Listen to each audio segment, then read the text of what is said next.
एक एक करी जाना, हम तो एक एक करी जाना। दोई कहे तिनहि को दो जग, दोई कहे तिनहि को दो जग, जिन नाहिन पहिचाना, हम तो एक एक करी जाना। एक पवन एक ही पानी, एक ज्योति समाना। एक खाक गढ़े सब भांडे, एक ही कोहरा साना। जैसे बाढ़ी काठ ही काटे, अग्नि न काटे कोई। सब घटी अंतरि तू ही व्यापक, धरई स्वरूपै सोई। माया देखी कि जगत लुभाना, काहे रे नर गरबाना।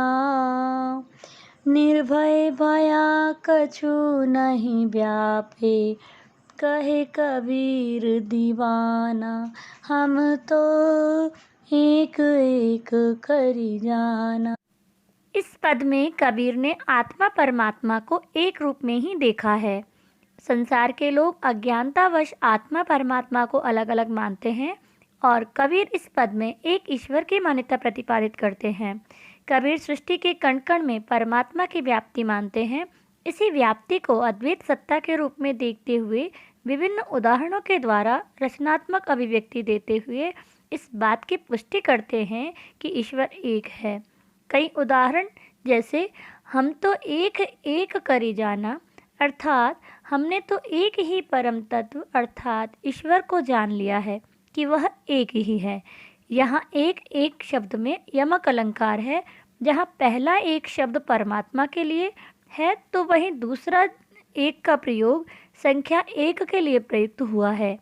हम तो एक ईश्वर में विश्वास करते हैं। संसार के हर प्राणी में ईश्वर का वास है। दो ही कहे जो दो बताता है, अर्थात ईश्वर को अलग अलग मानते हैं या बताते हैं। तिनहि को दो जग, तिनहि यानी उनके लिए दो जग अर्थात नरक की स्थिति है। अर्थात जो परमात्मा के अनेक रूप मानते हैं वे नरक के समान भयावह स्थिति में हैं। जिन नाहिन पहचाना, अर्थात वे अज्ञानता के कारण वास्तविकता को पहचान नहीं पाते और दुखी रहते हैं। इस प्रकार आत्मा को परमात्मा का अंश बताकर अद्वैतवाद का प्रतिपादन किया गया है। एक ही पवन एक ही पानी, एक ही ज्योति समाना। इस संसार में हवा भी एक जैसी बहती है, पानी भी एक सा ही है और सभी में एक ही ज्योति यानी प्रकाश समाया हुआ है। इसी प्रकार ईश्वर भी एक है और वही सभी में समाया हुआ है। एक ही खाक गढ़े सब भांडे, एक ही कोहरा साना। कोहरा यानी कुम्हार। कुम्हार भी एक ही मिट्टी से सब बर्तन गढ़ता है अर्थात बनाता है। मिट्टी एक है, बर्तनों का आकार भले ही भिन्न भिन्न हो।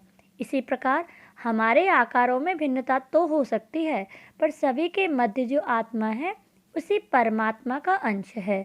इन बर्तनों को गढ़ने वाला कुम्हार भी एक ही है।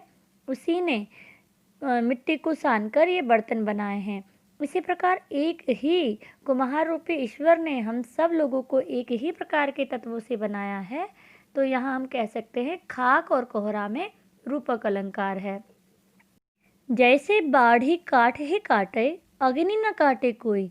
जिस प्रकार बढ़ई लकड़ी को तो काटता है परंतु उसमें निहित अग्नि को नहीं काट पाता, इसी प्रकार शरीर तो नष्ट हो सकता है परंतु इसके भीतर समाई आत्मा को कोई नहीं काट सकता। उसमें व्याप्त आत्मा सदैव रहती है। सब घटी अंतरी, हर एक के हृदय में तू ही व्यापक, तू यानी परमात्मा ही व्याप्त है।